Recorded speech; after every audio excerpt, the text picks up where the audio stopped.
If you enjoy Atlas Avenue Beat and would like to help us out, you can visit patreon.com/7lamb. That's the number 7, LAMB. You can donate as little as $1 a month, and it all goes to creating content such as this. We produce 6 different audio dramas currently here at 7 Lamb Productions, with several more on the way. All the money we make from Patreon goes right back into these projects. It helps with sound effects, music, software, hiring actors, and so forth. We also have a ton of bonus content on Patreon, such as other podcasts, behind-the-scenes talk, music tracks, bloopers. So any help will be much appreciated. Like I said, you can donate as little as $1 a month, and it definitely helps us out. Once again, that's patreon.com/7lamb. That's the number 7, LAMB. Thanks, and enjoy the Season 1 finale of Atlas Avenue Beat.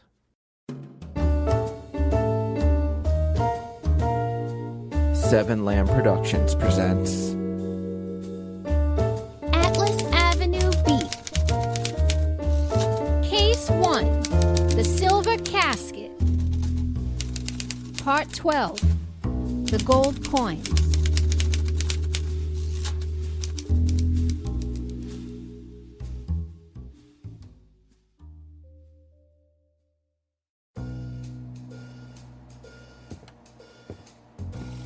I stuck a cigarette betwixt my lips and pulled out Angela's gift from my side pocket, the gun-shaped lighter. I pulled the tiny trigger, emitting an orange flame from the barrel. I lit the cigarette and inhaled. I love this lighter. Natalie stared at me from the other side of the room. I couldn't believe it. This whole case was answered when I first met Terrence O'Reilly in my office. His first mention of seeing his father dead in a tub full of gold coins. Gold coins. James, are you sure it wasn't Evan Greenbaum? The police arrested him. They found the vase in his house. Oh, please, that was the most obvious hack plant job I've ever seen. Evan Greenbaum put a hack plant in the vase? What's a hack plant? What? No, I'm saying that someone planted the vase. No, James. You can't plant a vase. You put plants into a vase. You don't understand vases. You don't understand what I'm saying. Someone put the vase in the Greenbaum household to frame poor Evan Greenbaum. But who would do such a thing? Your brother. Your adopted brother. Terrence O'Reilly. Everything started making sense now. The whole case was wrapping up nicely in my head. It can't be. It just can't. I'm sorry. I started making my way to the front door when Natalie ran up and got in my way. What are you gonna do? I'm gonna stop this important merger and arrest your brother. Don't do that. If you cross my family, horrible things will happen to you. My family may seem like they hate each other, but they hate outsiders even more. Is that a threat? It's a warning. I beg of you. I can't just look the other way. I was hired to solve this case, and I'll do just that. Only 3 things scare me, Miss Brewster, and death isn't one of them. Like a boss, I turned and walked out the door, leaving her there, watery-eyed and worried. Damn, that was a cool line I left her with. It was accurate, too. Death wasn't frightening. Heights scared me. Cockroaches scared me. And dare I say it, Chucky scared me. If I never saw another Child's Play movie, I would die a happy man. As I walked onto Atlas Avenue, I grinned. I was about to solve the biggest case I'd ever had. I hailed a cab and headed for the O'Reillys.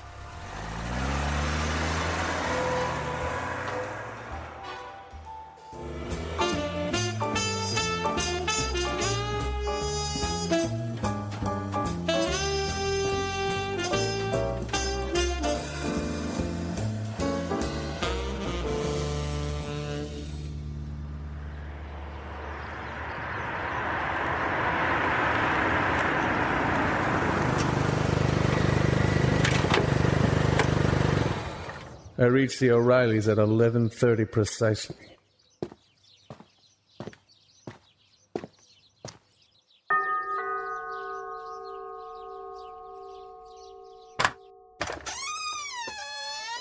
Mr. Locke, how can I help you?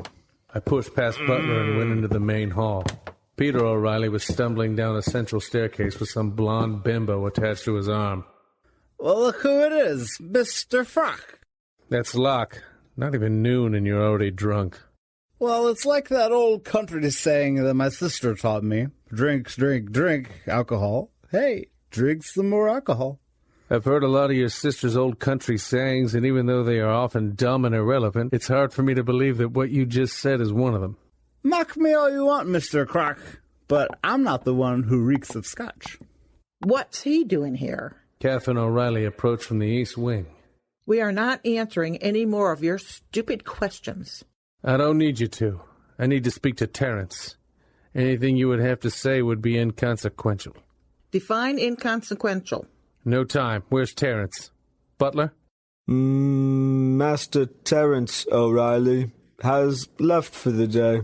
Maybe you forgot, but the O'Reillys, we've got a merger going through that will make us even richer. Congratulations. Why, thank you, poor person. Now, if you don't mind, I have a yacht party to get to. I rushed to the front door and out the gravel driveway where my cab waited. I needed to stop this merger. I stopped walking when I saw a BMW down the street.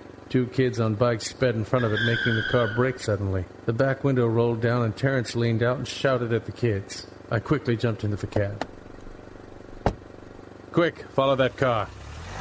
He sped after Terrence, following the BMW up a ramp and onto the highway. I needed to get a hold of Paul, but I didn't have time to stop by the payphone. Suddenly, we hit a traffic jam. Terrence cut across 3 lanes and headed down an off-ramp. The cabbie motioned to the traffic ahead. I climbed into the front seat and pushed the cab driver out of the car. What are you doing? Hey! I grabbed the wheel and took off down the off-ramp. I sped down Main Street and cut across Atlas Avenue.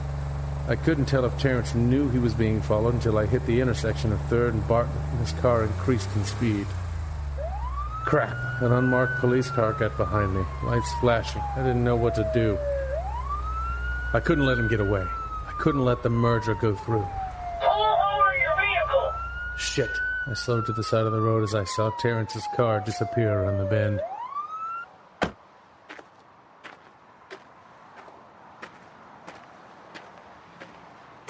Well, well, well. Sir, I am... Paul!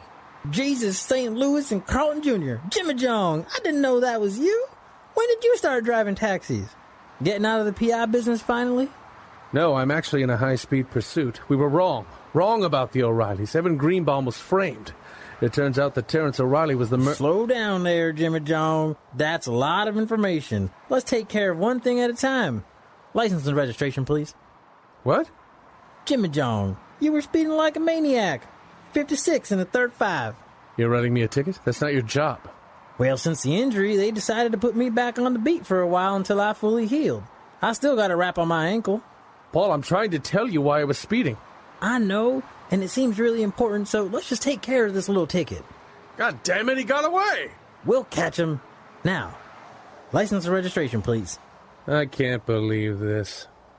I gave Paul my license. He ran it through and came back with a ticket in hand. You know you don't have to give me a ticket. Jimmy Jong, I can't play favorites. Plus, I need the money. Every ticket we write, we get a 10% commission. It's the policeman way. I've been handing these things out like flyers all day. It's actually a necessity now. I just got my first medical bill.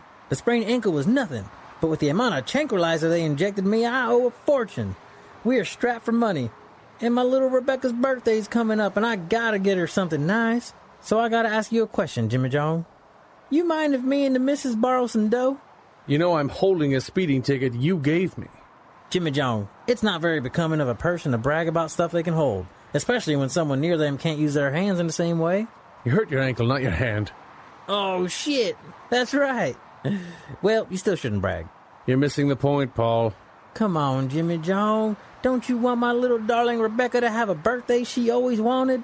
Paul, this isn't the best time to talk. I need to stop this merger. Okay, I hear you. Let's do this thing. Move over. I want to drive the taxi. Shouldn't we take your car? Taxi's better. I didn't know why Paul wanted to take the taxi until he started picking up customers.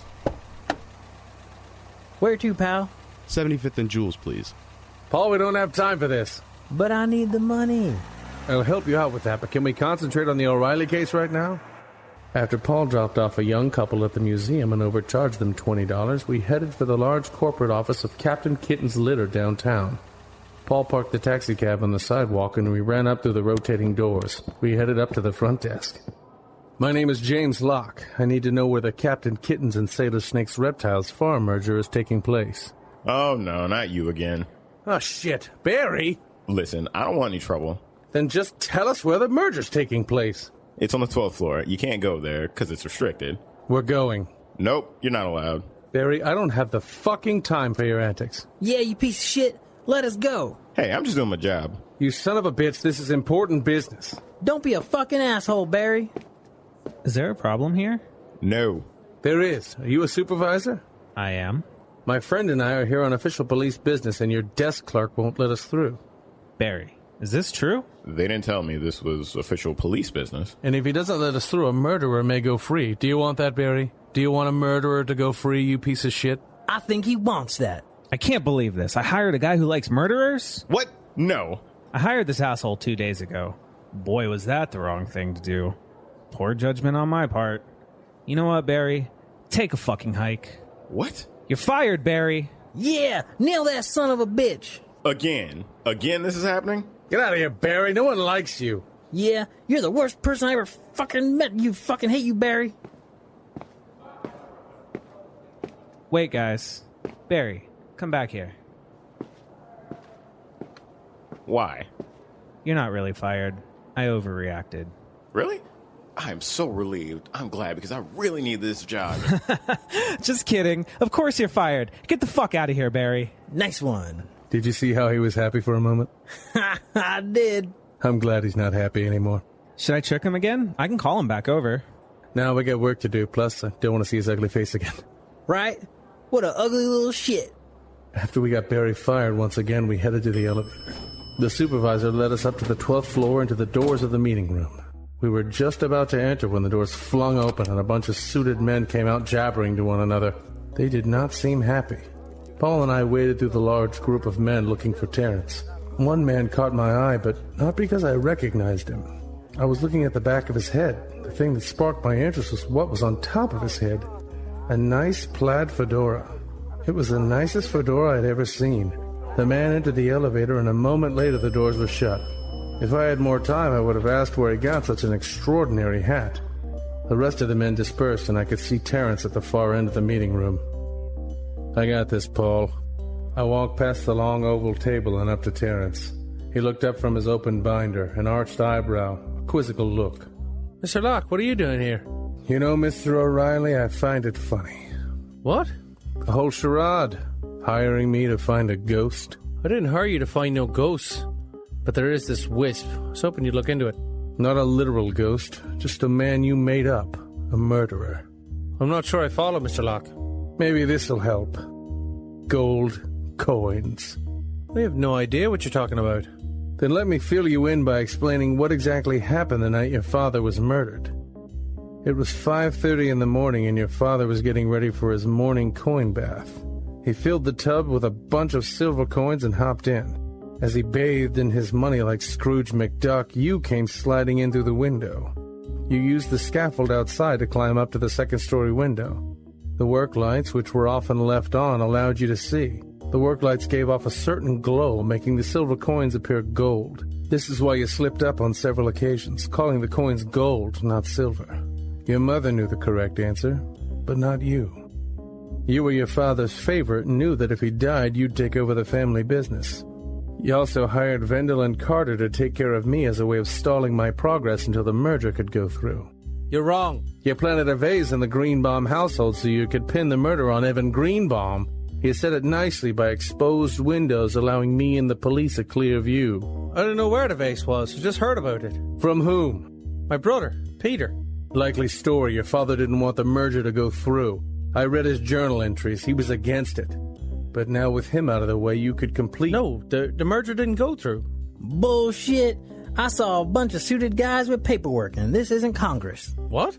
Paul, I got this. Take a nap or something. I know this looks bad, but... What do you mean the merger didn't go through? When I met with Desmond Grant this morning, I found some BGT reports on his desk. I read through them and found that Sailor Snake's reptile farm is on the verge of bankruptcy. That's why my father didn't want to go through with the merger. We would have been crushed, expense-wise, not by a brick or something. Grant rushed down here before the meeting began to try and explain the misdirected reports, but I couldn't do it. My family may be crazy, money-hungry fools, but I love them, especially my father. I know I'm adopted, but Geoffery O'Reilly was the real deal. I didn't know what to do. Did I have this all wrong? Something still didn't sit right with me. Then his answer to who spotted the vase. Peter. Peter O'Reilly, his brother. Was this sibling rivalry? Terrence, you said your brother was the one who informed you of the stolen vase? That's right. Would there be any reason your brother would want your father dead? Now that you mention it, my brother had... A shot rang out. A bullet hole shattered Terrence's binder and left a huge hole in his chest. Blood splurted out and Terrence slowly fell to the floor. I turned around to see where the bullet entered and a man standing in the window of the building across the street. The man stood in the shadows, but I could easily see he held a sniper rifle and wore a fedora! Holy shit, fedora guy! Damn, that was a nice hat. He fired again, this time aiming for me. I dove to the floor and under the table. Paul joined me. Oh my God, Jimmy Joe, we're being shot at! This is just like that movie. No, Paul, we're not doing this now. This is not like any movie, at least no movie you've seen. Sure it is. This is just like... Paul, we gotta get out of here. Is he dead? Paul motioned towards Terrence. A pool of blood formed around his body. I nodded. I don't want to die here. I want to live a long and prosperous life. I want to see my kids grow up. Which reminds me, Jimmy Jones, can I borrow some cash right now to buy my little girl her birthday present? The medical bills can wait. I need to get her something nice, and last year she was a bit upset. I thought she would like a life-size standee of Millard Fillmore. The 13th president? I thought she liked America. Paul, we don't have time to talk about this. We have to get out of here. I have an idea. What if you distract them by wearing a dress and dancing around? I don't have a dress. Damn. I know. What about this? You hold down the suppression fire, and I'll grab Mr. Dead over there. We'll skin him and wear his body, and the bad guy will think there's some weird serial killer over here and run away. No. What if we build a giant steel ball, climb inside, and roll on out of here? How are we going to make a giant steel ball? What if we jump out of the window and use our shirt as parachutes? That won't work. What if we turn on some bright lights, make shadow puppets of monsters so he thinks this place is demonic? No. What if I poop in a corner and point at it? No, these ideas are getting worse, Paul. Well, I really gotta take a shit. How about we just make a run for the door? Okay, should I take a shit now or after we make it out? Why don't we wait till after? Come on the count of 3. We run. 1, 2... I'm going now. What the hell? We both ran for the door. Bullets peppered the window, kicking up shards of wood, glass, and paper. I jumped out of the room, landing on my side. I quickly rose and brushed myself off. There were no windows in the hall, which meant we were safe for the time being. Paul ran to the restroom, and I went down to the elevator. People had heard the gunshots and called the police. I talked to a cop a couple minutes when Paul came up. This case is getting crazier and crazier. But don't worry, I called Arthur. Maybe he can help us out. We don't need help, we need a car. Where are we going? To the docks. We gonna suck some sailor dicks? No. Good. I don't want to do that. Neither do I. Then why are we going to the docks? We have a yacht party to attend.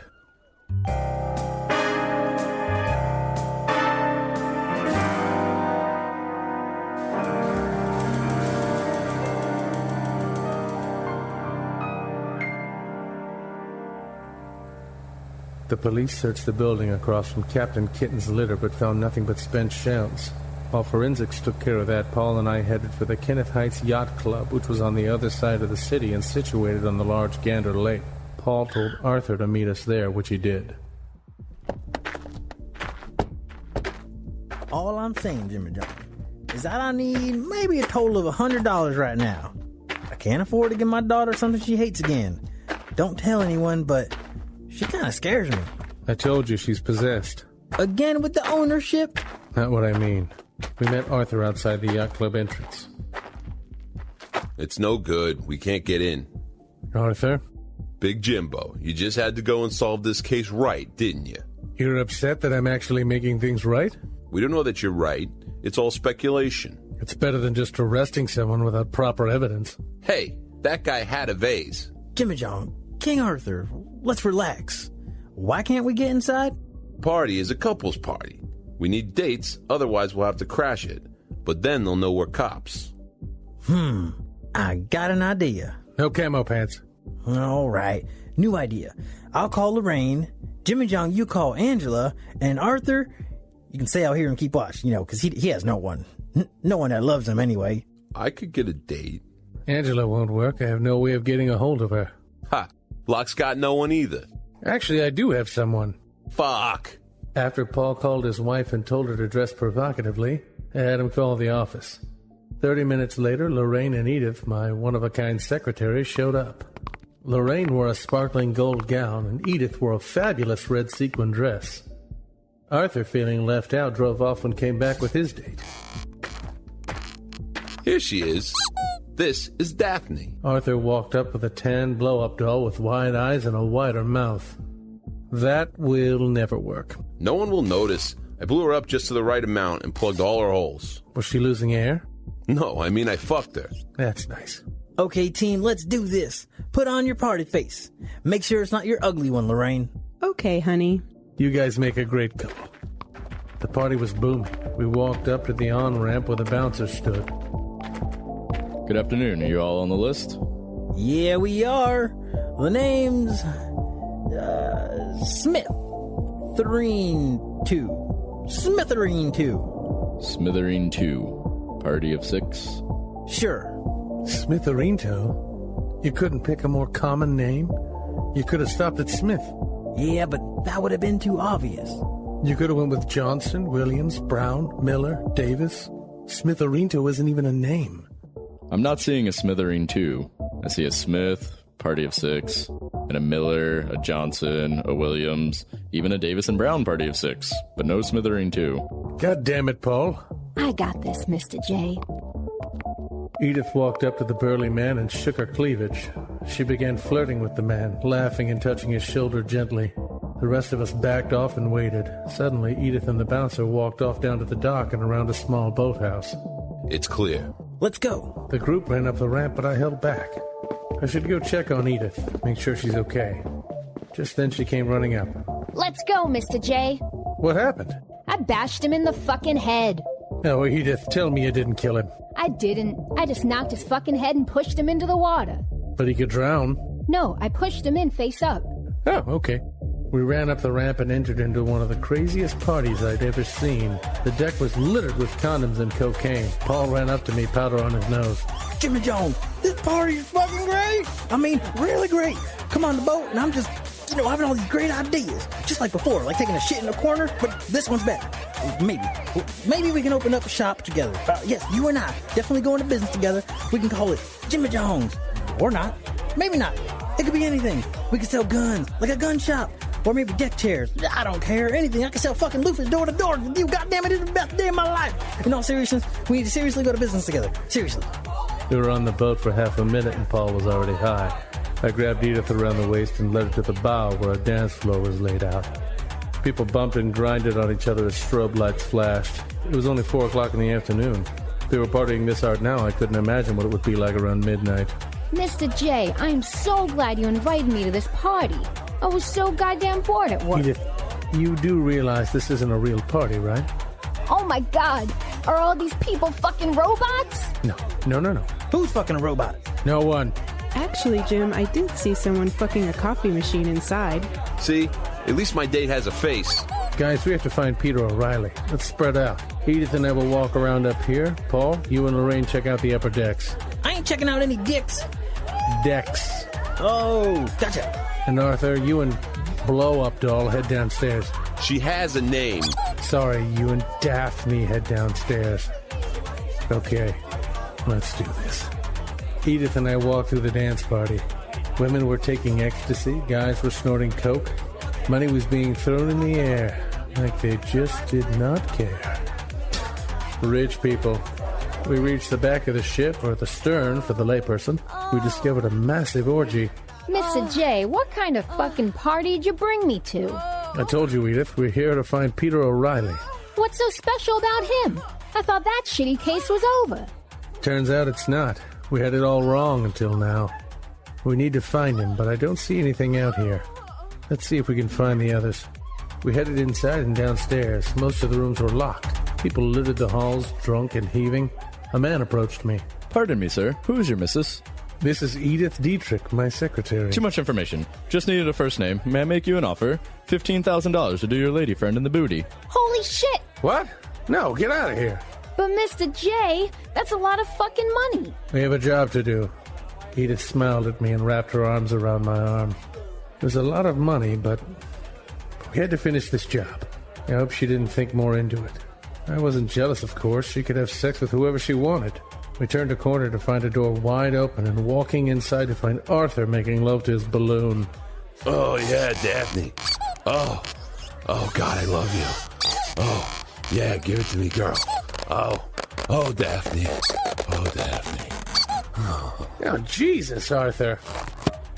Oh, it's not what it looks like. I was fixing her. She had a hole. She has several holes. Yeah, but this one wasn't made before. What? I'm blending in, damn it. Jimmy Joan, we found him. Where? He's upstairs in the theater room. We headed upstairs to our large room with stadium seating and a massive screen. Not gonna lie, Jimmy Joan, I'm a bit high. I told you not to snort all that coke, dear. Shut it, Lorraine. Paul, just keep cool until I have a chance to talk to Peter. Okay, but we gotta hurry. They're departing from the dock soon. We won't be able to call for backup. Plus, I'm scared of being out in the open ocean. It's a lake. We're not even close to an ocean. It doesn't matter. I just hate open water. I don't like not knowing what's below me. That's why I never really go high up in an apartment building. That's an odd comparison. It's one of my 3 main fears. I'm scared of open ocean, clowns, and turning sideways. Ha! Mr. J isn't scared of anything. That's not entirely true. I'm scared of a few things. Heights, cockroaches, and other things. I didn't feel like bringing up the last and most intense fear I had, that is, until the lights in the theater dimmed and the projector behind us began to glow. Just then, Peter O'Reilly in the front row stood on his chair and faced the crowd. Ladies and gentlemen, I know you've been asking for it, so here it is. I now present to you the Child's Play Marathon. Oh no, not Chucky. My third and final fear. Chucky really did a number on me as a kid, and I could never shake that voodoo-filled movie. I started hyperventilating. Oh no! Mr. J! What's wrong with him? It's Chucky. Here's a paper bag. Mr. J, we gotta get out of here. I can't. I'm weak. We gotta do something. Here, I bought some popcorn. The movie's starting. Hey, you tubby shit. Stop the movie. Oh, man, but I already bought popcorn. Fine. Paul pulled out his gun and shot the projector. What the hell? Don't move.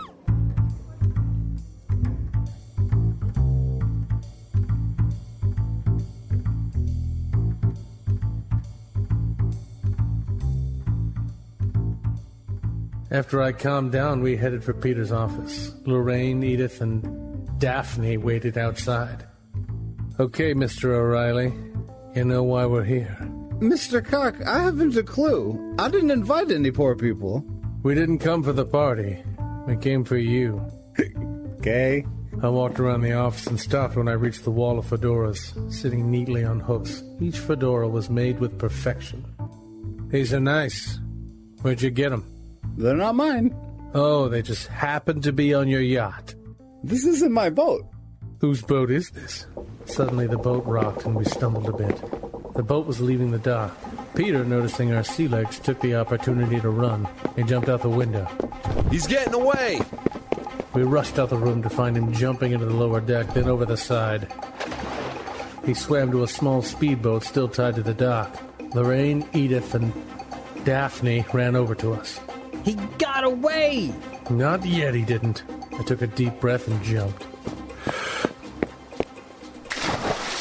Jimmy Jones, shit. I can't let him do this alone. He needs me, but I'm scared of water. No time.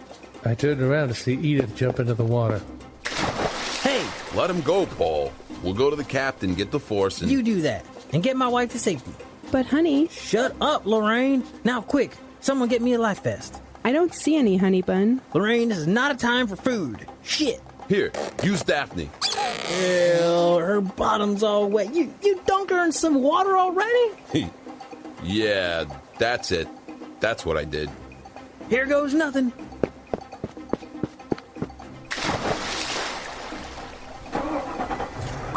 I climbed onto the dock and helped both Edith and Paul up. Daphne. What's she doing here? Edith, no need for jealousy. She's fake. She probably had a lot of plastic surgery. She looks like it. Edith, why would you jump? I don't want you coming with me. This could be dangerous. I wanna fucking help. You ever drive a speedboat? No? I have. Come on, Mr. J. Edith ran to the near boat and hopped in. Paul, Daphne, and I jumped in after her. Edith kicked a panel below the wheel and knocked it aside. She pulled out some wires and hot-wired it. The boat chugged alive. We zoomed past the yacht. I looked up at the large boat to see Arthur put his arms around Lorraine. They kissed. Holy shit. Paul was right. Lorraine was sleeping with someone else. And for some reason, he always just thought it was me. Luckily, Paul didn't see this as we passed. He was too busy fondling Daphne. Hey, Jimmy John, I gotta ask you a question. I'm not sleeping with your wife. Not that, Jimmy John. Although I'm still gonna keep an eye on you. I'm just kidding. Kinda. I want to ask you if maybe I could just borrow like $50. That should be enough to buy little Rebecca something nice. Paul, not now. Edith, do you see Peter? He's just ahead. We're catching up. But it's time to put this piece of shit into high gear. I'm gonna shoot his gas tank. Out of the way, Daphne. No, we need him alive. I want to use my gun, damn it. Not unless he fires at us. Mr. J, Peter's got a gun. Shit. Can I use mine now? Go ahead. Bang, bang, motherfucker! We gained speed and moved ever closer. Edith pulled to the side of his boat. He fired and Edith pulled away. When his gun emptied, we moved closer. She got right alongside his boat. I climbed onto the railing. Mr. J! I jumped. I had made it to Peter's boat. His wide eyes made it apparent he did not expect us. I climbed to my feet and charged him. We duked it out 50s style while the boat continued its fast pace towards the downtown area of Kenneth Heights. Get off my boat, Gypsy! It's over, Peter. You have no idea what you're doing. With both of us fighting, we didn't pay much attention to where the boat was heading. Not until Peter landed a punch and knocked me from my feet did I see what was ahead. Oh no, a boat ramp filled with oversized crates lay before us. Oh shit. Peter turned around and instantly grabbed hold of a seat. I did the same. The boat launched off the ramp and landed right in the downtown area. The momentum carried the boat down Atlas Avenue and right into a parked bus. Peter got up, scratches on his face. He grabbed his gun and jumped over the side. He ran down Atlas Avenue. I forced myself to my feet and gave chase. I climbed on top of the parked bus, jumped onto a rear van and then a cab, then a bike, then a skateboard, then a small puppy, and then the sidewalk. I ran as fast as I could, pushing through some mimes, running past Donegan's, Terry's Diner, and the now-closed Mamma Mia SpaghettiOs. Peter turned the corner and I followed. I jumped and slid across the road of an old fogey trying to make a U-turn at a four-way stop. Peter ducked into an alley. I pulled my gun and did the same. I stopped for a moment. He was gone. But where did he go? Jimmy Joe! Mr. J! I could hear Edith and Paul in the distance. There was no time. I had to find Peter. I ran forward and around the bend. I reached a chain-link fence. Some blood dripped from the top. Peter had climbed over this. I jumped over and ran down the rest of the alley. It led to a large empty lot with a huge warehouse at the far end. I could see Peter limping, running towards the warehouse. I followed. I entered the warehouse at 6:15 exactly. The place was empty save for a few boxes and barrels. Above me, a long steel catwalk. I could hear the echo of someone running on it. I ran up some stairs and followed the sound.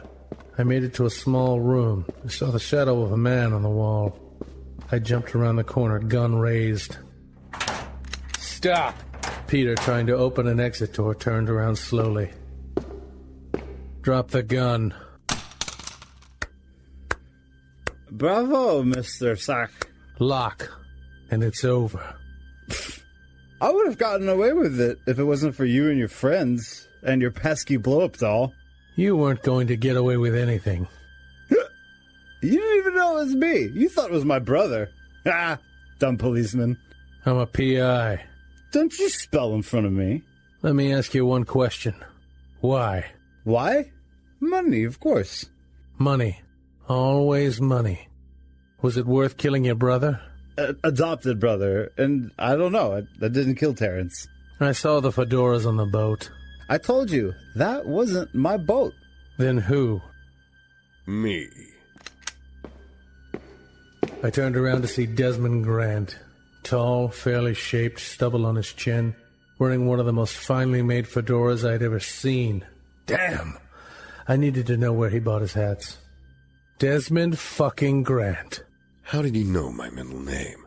Here I was trying to prove your innocence. So you two, together? That's right.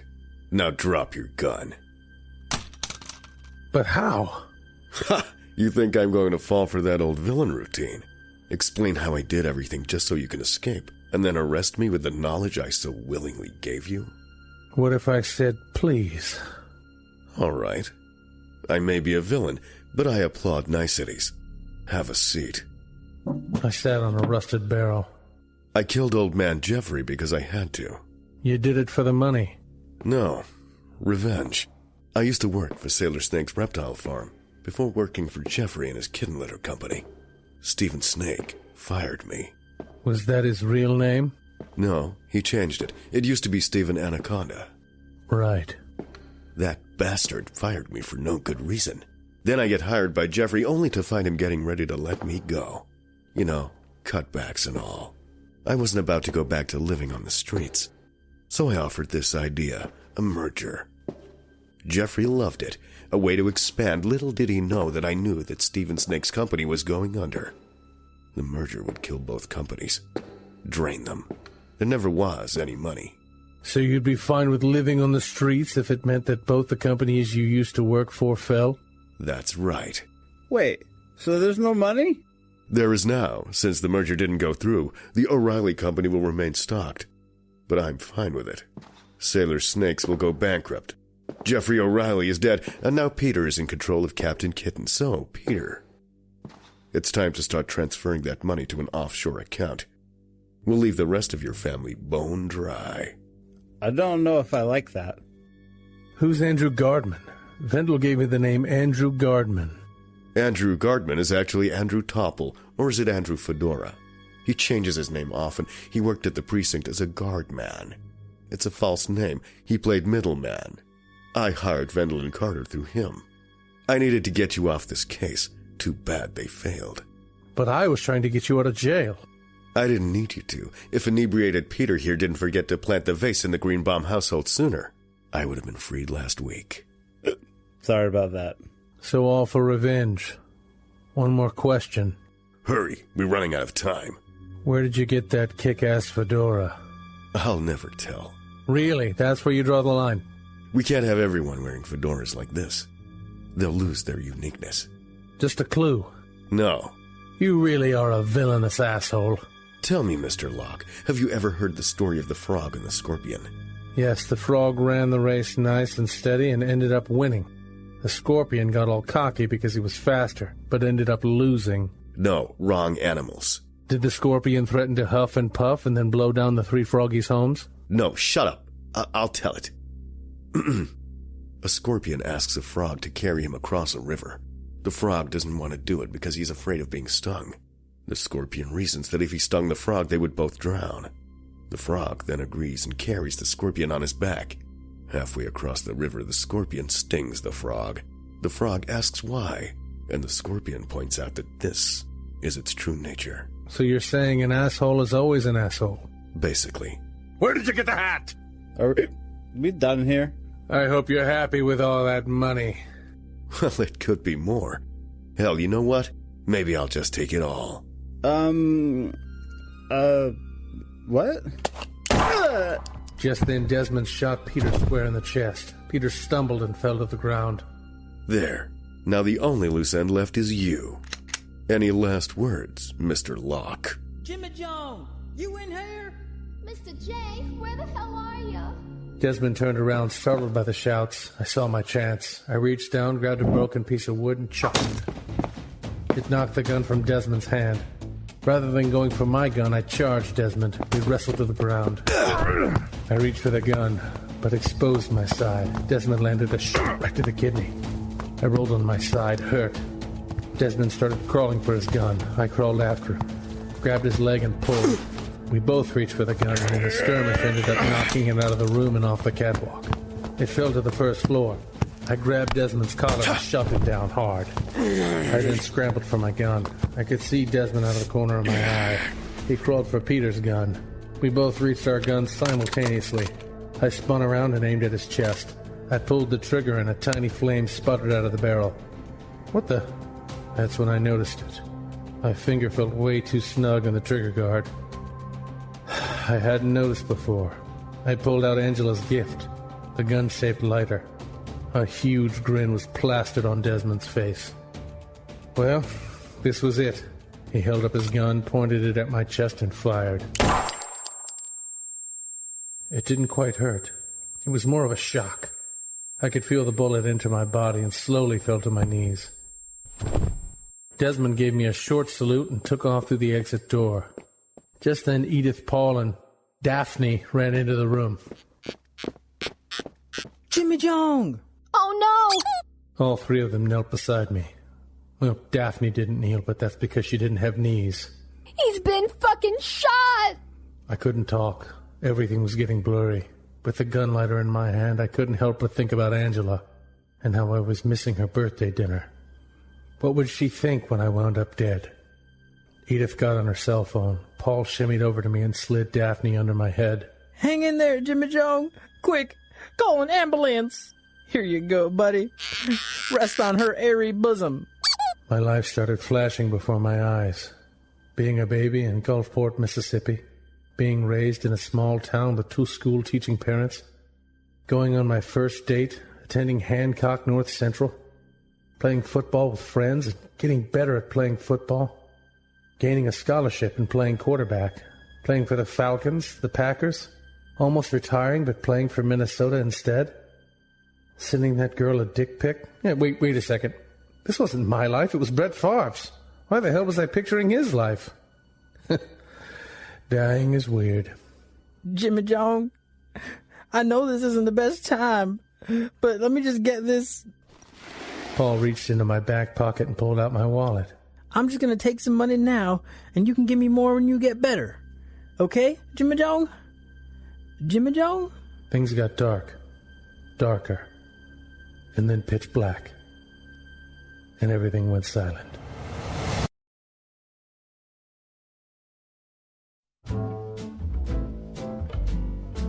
Atlas Avenue Beat.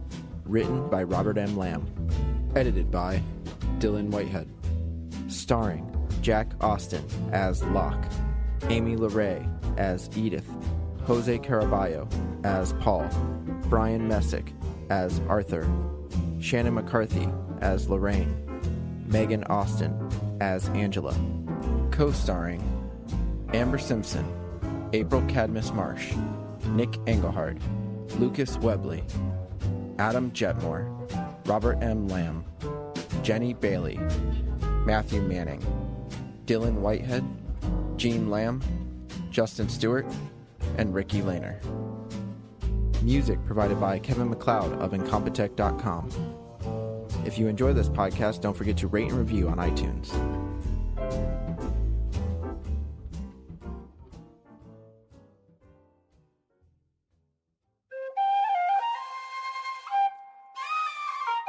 This has been a 7 Lamb production.